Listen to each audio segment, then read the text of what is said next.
یہودی عورت نے نبی کریم علیہ الصلوۃ والسلام کی خدمت میں زہریلی بھنی ہوئی بکری پیش کی۔ نبی علیہ الصلوۃ والسلام نے اس میں سے ایک لقمہ لیا، لیکن فوراً رک گئے اور صحابہ کو بھی فرمایا کہ اپنے ہاتھ روک لو۔ روایت میں آتا ہے کہ گوشت کے حصے نے اللہ کے حکم سے نبی کریم علیہ الصلوۃ والسلام کو خبر دی کہ اس میں زہر ہے۔ پھر اس عورت کو بلایا گیا۔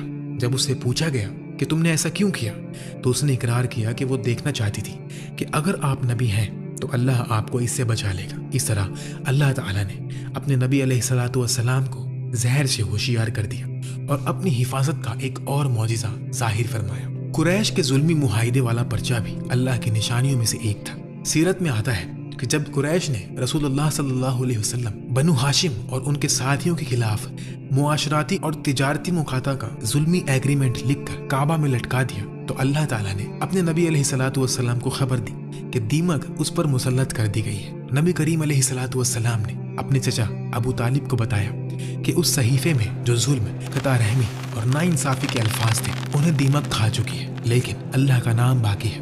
پھر ابو طالب قریش کے پاس گئے اور کہا کہ میرے بھتیجے نے مجھے یہ خبر دی ہے، تم اپنا صحیفہ لاؤ، اگر ان کی بات سچی نکلے تو اس ظلم کو ختم کرو۔ جب قریش نے وہ پرچہ کھولا اور دیکھا تو واقعی ظلمی الفاظ مٹ چکے تھے اور اللہ کا نام باقی تھا۔ اس طرح اللہ تعالیٰ نے اپنے نبی علیہ الصلوۃ والسلام کی بات کو سچ کر دکھایا اور آخرکار وہ ظلمی معاہدہ ٹوٹ گیا۔ قتادہ ابن نعمان کا واقعہ بھی بہت مشہور ہے۔ احد کے دن ایک تیر ان کی آنکھ پر لگا اور آنکھ گلے پر آ لگی۔ درد اتنا زیادہ تھا کہ وہ سوچ رہے تھے کہ اسے نکال ہی دیں۔ اسی دوران نبی کریم علیہ الصلوۃ والسلام نے انہیں بلایا۔ آپ نے بسم اللہ پڑھی اور اپنے مبارک ہاتھ کے کنارے سے آنکھ کو واپس اس کی جگہ رکھ دیا۔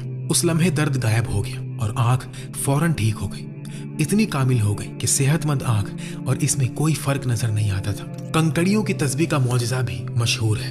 ابن عباس رضی اللہ تعالیٰ عنہ کہتے ہیں کہ حضرموت کے کچھ سردار رسول اللہ صلی اللہ علیہ وسلم کے پاس آئے۔ ان میں اشش ابن قیس بھی تھا۔ انہوں نے کہا، ہم نے آپس میں ایک چپ چاپی نیت کی ہے، اگر آپ ہمیں بتا دو کہ وہ کیا ہے تو ہم مان لیں گے کہ آپ اللہ کے رسول ہیں۔ نبی کریم علیہ الصلوۃ والسلام نے فرمایا، سبحان اللہ، ایسی بات تو جادوگر کرتے ہیں اور وہ سب دوزخ میں ہیں۔ ان لوگوں نے کہا، پھر ہمیں کوئی نشانی دکھائیں تاکہ ہم یقین کر لیں۔ نبی علیہ الصلوۃ والسلام نے زمین سے ایک مٹھی کنکڑیاں اٹھائی اور فرمایا، تم میری نبوت کی دلیل ان سے دیکھ لو۔ پھر آپ کے مبارک ہاتھ میں وہ کنکڑیاں اللہ کی تسبیح کرنے لگی۔ حضرموت کے لوگوں نے یہ منظر دیکھا اور کہا، اللہ کی قسم، یہ نہ جادو ہے اور نہ دھوکہ، ہم نے ایسا کبھی نہیں دیکھا۔ پھر انہوں نے گواہی دی کہ اللہ کے سوا کوئی معبود نہیں اور محمد صلی اللہ علیہ وسلم ان کے رسول ہیں۔ کھجور کے تنے کے رونے کا واقعہ بھی بہت مشہور ہے۔ جابر رضی اللہ تعالیٰ عنہ کہتے ہیں